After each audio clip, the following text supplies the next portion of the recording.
Y'all, if you're anything like me, you probably struggle with getting things done and motivating yourself to do things. Some days you might have all the energy to do all the things and finish all the projects and feel really amazing about it. And then there's other days when you can't do anything. You can't get out of bed, you can't get off the couch, you might sit and stare at your computer, but nothing is connecting from up here to the hands that have to do these things, right?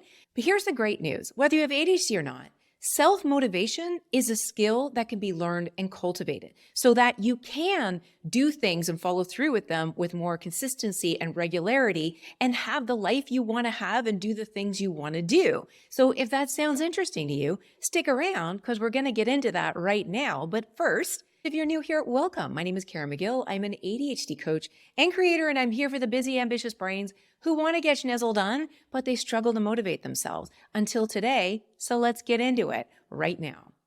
So here's the thing. Motivation is rooted in dopamine. Dopamine is a neurotransmitter that not only regulates motivation, it also regulates working memory and focus and task initiation and that sense of reward that we get when we complete something. So it's a really important transmitter. And when you have enough dopamine in your system, you're able to focus on what's required to complete a task. You can hold steps in your memory and know why you're doing something, actually initiate the task, follow through with it, and then feel amazing once it's done.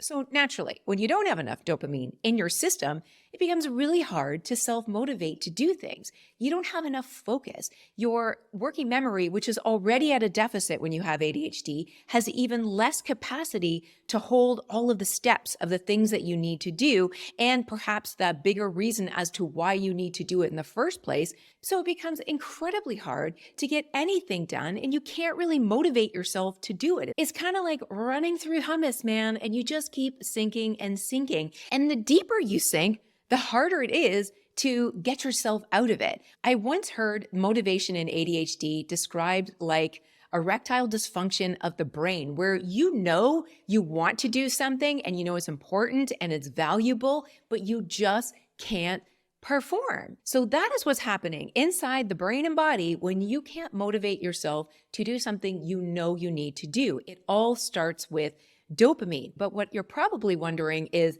okay, now I get it, but what do I do to change it? Well, the first thing to know about dopamine is that it's generated through anticipation of something that's going to feel good. It is very connected to your emotions. So that is a very important thing to know as you start thinking about cultivating this skill to self-motivate. If your emotions feel hijacked by stress or anxiety or any of those big emotions that take over your entire attention, then you can be sure that there is no room to bring dopamine into your system. The best thing you can do is find ways to elevate your emotion in the moment. So you know that theory of eating the frog first, where you're supposed to do the hardest thing that you need to do in a day first, you get it out of the way?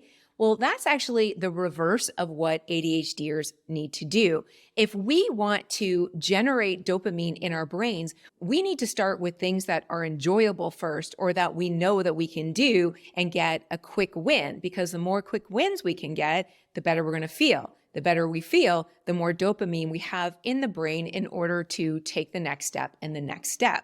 So rather than looking at a big daunting task, like I always like to say, doing your taxes, you might want to start with elevating your environment with some cool music and maybe lighting a candle, or having somebody whose company you enjoy being there with you as a body double. For whatever reason, body doubling seems to really help us not only focus, but elevate that dopamine. It's also important to point out that when it comes to that connection between dopamine and emotion, it's not just about cultivating good emotions in the moment. It's also really important to understand the emotion behind whatever task it is you're about to do. So if you've done this task in the past and it went really badly and you have negative emotion around it, it's going to be really hard for you to generate enough good emotion to get past that wall of big, scary emotion, right? And also understand that not all emotions are at the conscious level. Sometimes those emotions are subconscious. Like I work with a lot of clients who want to start businesses,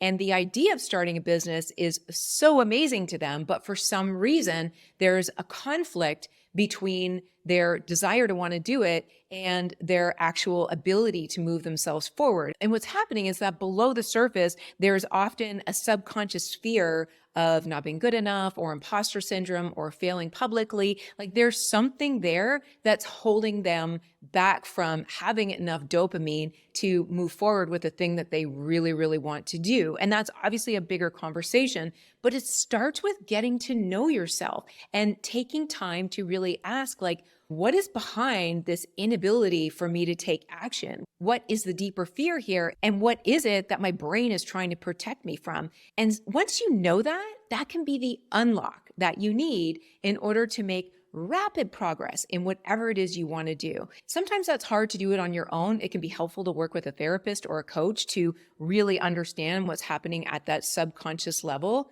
But once you bring these fears to light, it makes it a lot easier to work on them because you know what you're dealing with. The other struggle we have as ADHDers when it comes to self-motivation is our working memory issues. So working memory is an executive function that ADHDers often struggle with. And in the context of motivation, working memory is not only just about remembering all the steps that we need to do, it's also remembering why it's important and connecting the dots between what this little task is and what it means for us in the bigger picture in terms of our goals. It's also where we're able to bring up the memory of our goals whenever we need to in order to feel that sense of emotional connection to what we're doing. So when we forget those things, we lose that emotional connection. And when we lose that connection, we lose any intrinsic motivation that we might have to do the thing. More on intrinsic motivation in a minute, but I just wanted to point out that those working memory issues that we have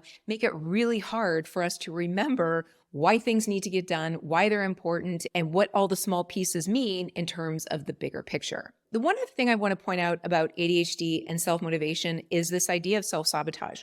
So not only might we not have enough dopamine to get started, if our brain anticipates that this task is not going to feel good or we're not going to succeed based on previous knowledge, it is going to do everything it can to make sure you don't do it again. This is where ANTS come up. ANTS stands for automatic negative thoughts. It starts saying to you, you can never do this. This isn't going to work. You're going to fail and you're going to look ridiculous. Remember the last time you tried to do this? You never follow through on anything. You should just run away right now. That is what your brain is doing to protect you. And if you don't have enough dopamine in your system to jump over that incredibly difficult hurdle of listening to what your brain is saying to you, then you are going to self-sabotage. So at this point, you're probably going, oh my God, like how am I ever going to learn to self-motivate? Well, hang on, because we're going to get into that right now. And this is a toolkit specifically for folks with ADHD who struggle with all of the things that I just mentioned. But before we move on, there's one more concept I need you to understand, and that is the difference between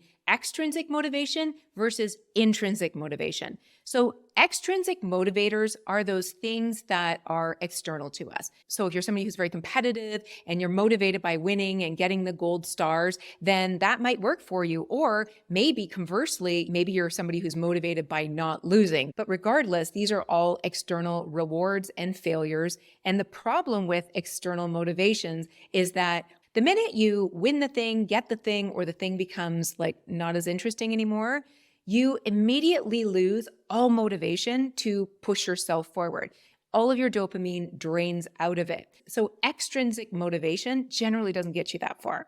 However, intrinsic motivation comes from things that you are genuinely curious about, that you genuinely love, the things that you rarely tire of or get bored of, that you could talk about forever. And that might be just a small hobby in your life or a topic you like reading about. It may have nothing to do with your broader life, but it's the consistent theme that has always been there in your life, and you are intrinsically motivated to participate or learn or engage in that thing just based on your own self-motivation because you're so curious about it, right? And the great thing about intrinsic motivation is that you will always have enough self-motivation and dopamine to do the things that you want to do in that area of domain. It's always easy. And I want to pause right there because I know what you're thinking. You're thinking, that's great, Karen, but I don't have any intrinsic motivations. Nothing is interesting to me and nothing feels easeful for me. That is an incredibly disempowering mindset, and it is completely not true. I have no doubt that there are things in your life that you are intrinsically curious about, but you probably think that they're unimportant or that you couldn't make a living following through on those intrinsic things, or you've got some limiting mindset about your intrinsic motivations, or maybe you have had intrinsic motivations, but those too came to pass. I'm not saying that an intrinsic motivation is with you from birth to death, but these motivations tend to be enduring. And regardless of whether it's your job or not, is not the point here.